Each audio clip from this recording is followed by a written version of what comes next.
Good morning, everyone. Christian Duke, MD Noble Weekly Episode 31, brought to you courtesy of Muscle Gels, topical muscle enhancement gels available at musclegels.com. And we've got some of them to show you. My personal favorite, the Andro Hard, Andro Shred, and Gear. Gear is brand new. I don't even think Gear's been out for a week or two. Check them all out at musclegels.com.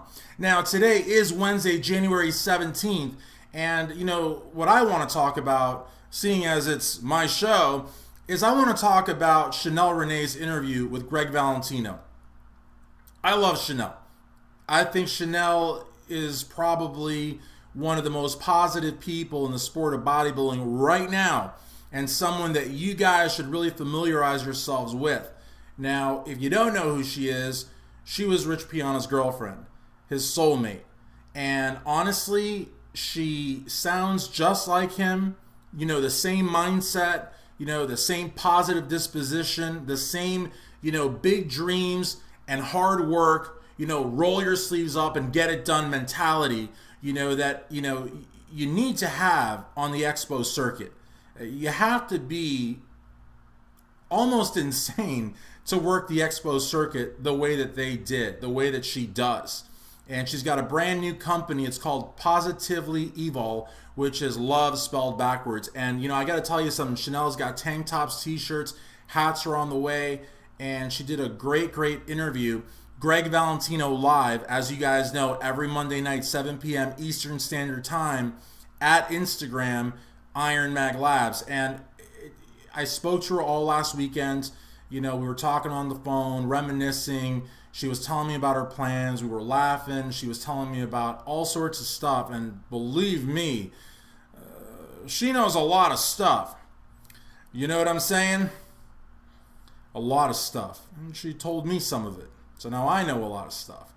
But that's not what this is about. What this is about is the fact that knowing all that she knows and being exposed, unfortunately, to a lot of negativity in this industry, Chanel is still remarkably, almost unbelievably positive.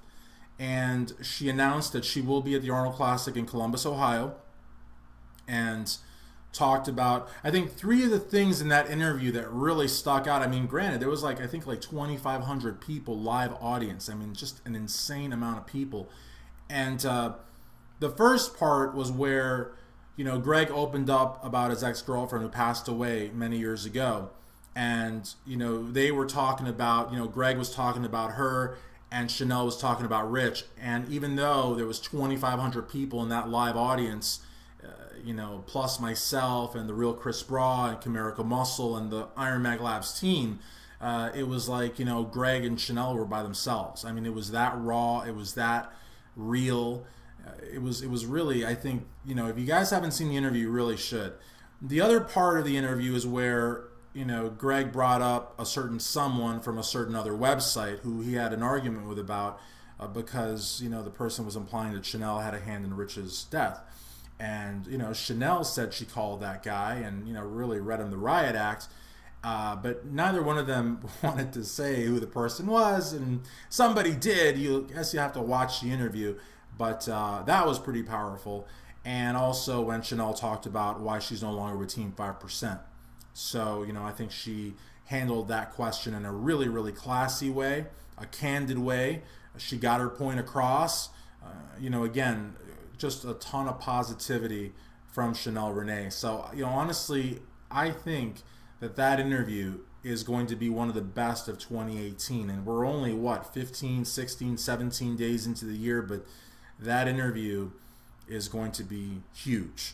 And I've also lined up Chanel with my good friend Sean Ray, and expect possibly to see Chanel on another website, and maybe even on MD Noble Weekly. I mean, I really would like Chanel to have a presence here at Muscular Development. I'd love for her to be able to tell her story and all that. And if I can offer her that opportunity, I most definitely will.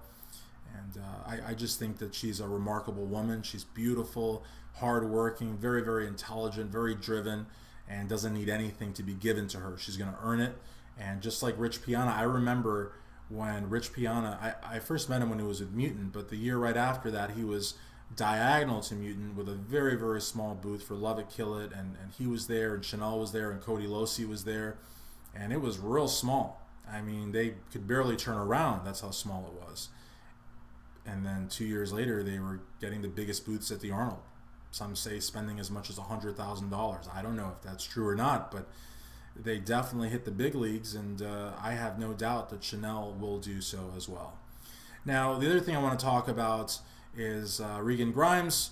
A lot of you know that I really like his physique. I really like the fact that he, came out blazing, his rookie of the year, in my opinion, and I think he actually was officially. And I didn't think Chris Aceto really put in 100% with Regan, but then again, I don't really think he put 100% with Sean Flexitron Roden at last year's Mr. Olympia or with Cedric McMillan at last year's Mr. Olympia. So, I mean, is it par for the course? You decide. But, everybody's making a big how do you do because he is basically walked from the Camel Crew, walked from Oxygen Gym. And I think that's a breath of fresh air. Louis Marco going on saying that he is going to drop down to classic physique. But I think that'd be great. I think that'd be great because Regan's got just magnificent. I don't ever say magnificent. I mean, he's got pretty good lines, pretty good separation, pretty good balance. That is not something that is all too common at the elite levels of the sport. So, again, I mean, I'm not saying that it's not there. I'm just saying it's not common. Therefore, because it's not common, those are the folks that win the shows. The vast majority of people either go for deep cuts or go for size. And I could see him ballooning out more and more in Kuwait. And everybody was like, yeah, he's getting so much bigger. I was like, no. He's like losing, those signature lines. And he's a great poser. I mean, for his age, he's just a really good poser. So, if he went to Classic, I think that'd be great. I think that Classic really is kind of like, classic bodybuilding. I know I'm not supposed to say that, but yeah. And now with a little bit more weight in there, I think it's, I think if you really want to know what I think the Classic physique and the 212 are really becoming major draws. Now, bodybuilding will always be there. Bodybuilding will always be the flagship division. Bodybuilding will always sell the most magazines. People, I'm going to tell you a story. Oh, man, I didn't want to tell you this because I'm going to get accused of embellishing. But you know what? This is my show. This is episode 31. And so I think I've earned, the privilege to, take a little time for an aside. Now, I was at Barnes & Noble. Now, one thing about Barnes & Noble, they have a Starbucks in there. That Starbucks, you cannot get free refills. You cannot use your Starbucks card. There's a lot of, it's Starbucks in name only. But anyways, I was at Starbucks there, and I wanted to buy a Muscular Development. And, I'd been in there before. I had gone in there before. I bought a computer book, and then I think I bought a book on how to fix a modem or something, because I actually want to try to start up one of my old computers. And I don't know. So I had seen there was like 5 or 6 MDs. And so I was like, I'll just buy it the next day, because I had planned on going to Starbucks and sitting down and having a cup of coffee, cup of joe, as they say, And I was going to buy my MD and read it, And there was one copy left. One copy left. And I was going to get the copy. I bought my... See, the thing is, I should have bought the magazine first and then got the coffee. But I was like, there was 5 the last time I checked, so I just buy the coffee. Plus, those Starbucks, they take a little bit longer, because they're, whatever. They take a little bit longer. And so I figured, well, while I'm waiting for the coffee, I'm going to go and get the magazine. Well, it was like there was some gym rat guy there.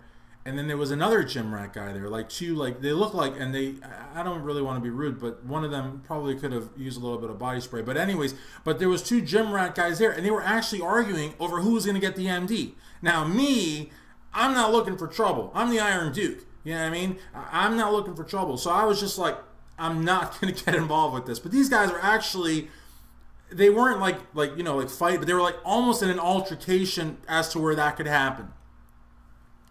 So if anybody tells you that people are not buying the magazines, I witnessed 2 people at a Barnes & Noble fighting over the magazine that I was going to buy to read.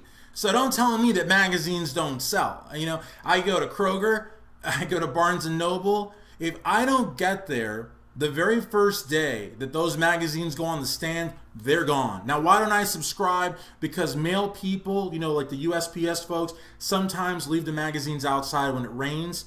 It's happened more than one occasion. I'll get home, my magazine's in pieces. Or they'll jam it right in there, and I don't like when they do that. So I'd rather just buy the magazine. I've got a whole closet full of magazines. I keep them nice and clean and crisp, and some of them are autographed. I don't want my magazines getting all jacked up. I also don't like when they stick the mailer sticker there with the address, because then the magazine is no longer mint. It's not because I'm going to go out and sell it. It's because I want it to be mint for myself. There's tons of people that love magazines. Especially Muscular Development, which is the greatest bodybuilding magazine alongside Flex Magazine of all times, of yesteryear, of this year, and of next year. So I highly encourage you to subscribe to Muscular Development Magazine and also join the MD forums, where you can interact with some really cool people. Now, some folks are banned from the forums, so all they can do is look from afar. And it sucks to be them. But if it's not you, if you can actually join the MD forums, the no bull forums, and comment, then that's your God-given right, man. So, why would you not want to live the dream? Anyways, guys, I really don't have anything else to say. Bodybuilding right now is in a lull. Everybody is looking forward to the Arnold Classic. There's no shows right now. A lot of people are hunkered down. There's not a lot of progress photos. But the reality of the matter, my friends, is that yes, we are all looking forward to the Arnold Classic. Muscle Gels will be at the Arnold Classic. We will have a great booth. Greg, the Ramblin' Freak Valentino, will be there. Many of our video stars will probably make cameo appearances throughout the competition and throughout the event. So, I'm looking forward to it. I think it's going to be great. We're going to have a house. We're going to just have a blast. So it's going to be fantastic. And that'll do it for another edition of MD No Bull Weekly with Christian Duke, brought to you courtesy of IronMagLabs.com and Muscle Gels, topical muscle enhancement gels. Peace.